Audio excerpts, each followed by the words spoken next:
Hey guys, in this video we're going to be talking about beams in a floor truss system. How to identify what the beam is, what material you need to use, what length it should be, and how to put it up.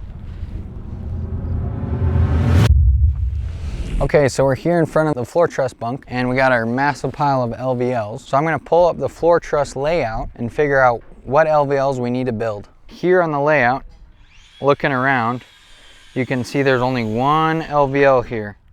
It's these blue lines. You can see it's a triple ply and it's labeled BM1 L1. So the L1 is for level 1.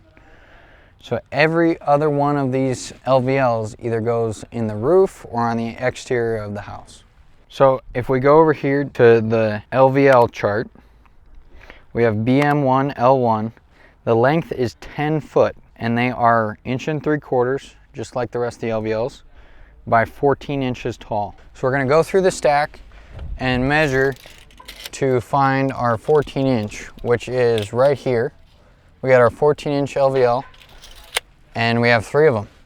So next we'll throw them on a flat location. So we got our LVLs laid out and these are only 10 feet long. So this truss bunk will work as our flat surface. The longer the LVL, the more flat it has to be. Because if you build them like on a telehandler forks or something, and you nail them together like that, they will stay and it'll be very difficult to get straight again. When you glue and nail these together, you want it to be as flat as possible. The longer, the more important. So we're gonna start off by checking square on these ends because we're gonna flush up one end. That'll make our job easier. We only have to do 1 cut instead of 2 cuts. This is a tough one, but it is square. This is not square. So these 2 ends are square. So we're gonna go ahead and glue these with our liquid nails and put them together and nail them off.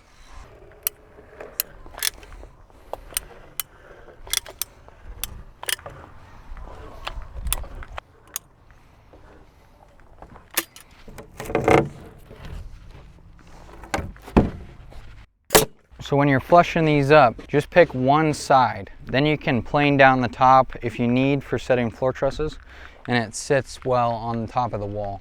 There's actually nailing specifications if you call and ask, but most of the time we just nail the heck out of it and call it good. For a 14 inch LVL, I usually do 3 and then 2, and I just get in a rhythm.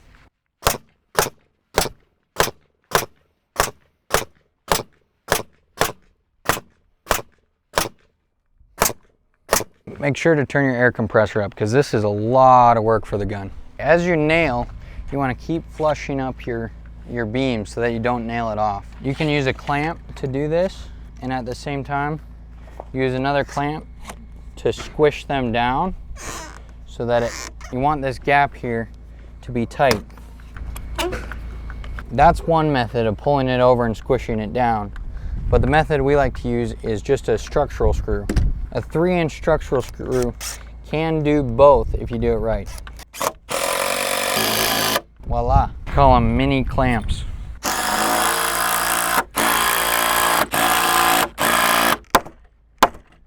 Sometimes it takes all 3. And then just repeat that same process for the 3rd ply. Don't forget to take out your structural screws so you can use them again. There's no reason to leave them in there. Personally, I like to flip these over so that the inspector can see the nails on both sides.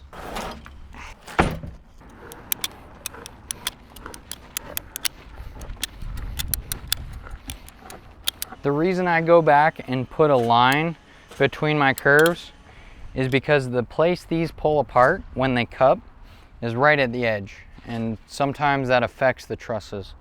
So yeah, I always go back and put a line at the edge between my curves.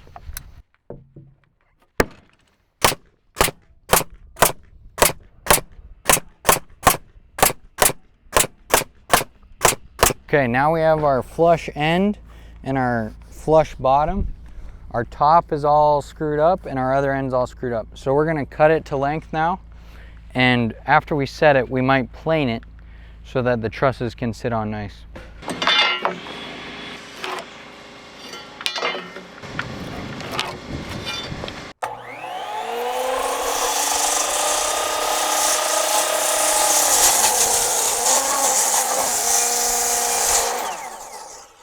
there you have it. If you don't have one of these big massive saws, you'll have to pre-cut the plies to length before you nail them together. On longer beams, I like to make a mark of where to stop nailing so that I don't have to cut through the nails when I cut the beam to length. Now let's put it in place.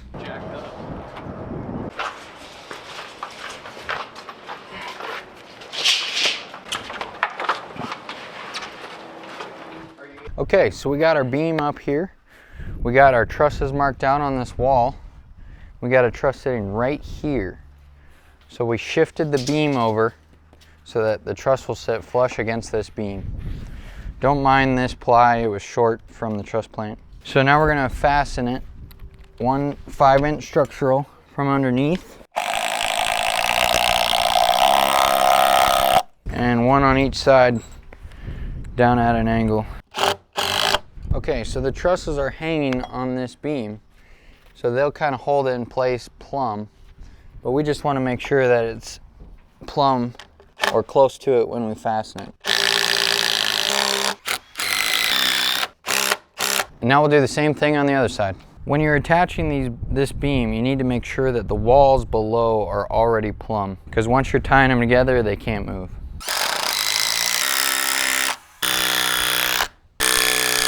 Okay, we got our beam up, got it fastened off, walls are plumb in the right location. Another thing I want to mention is that there needs to be a point load underneath this beam on each end, which right here is 3 2x6s. We nail these together and it acts like a post. So if you put these in when you're laying out and framing your interior walls, it will save a lot of time instead of going back after and adding boards. If you guys got any value out of this video, please consider subscribing. Last thing is that an important part of laying out beams and LVLs is knowing how to lay out floor trusses. So click here to watch our floor truss layout video.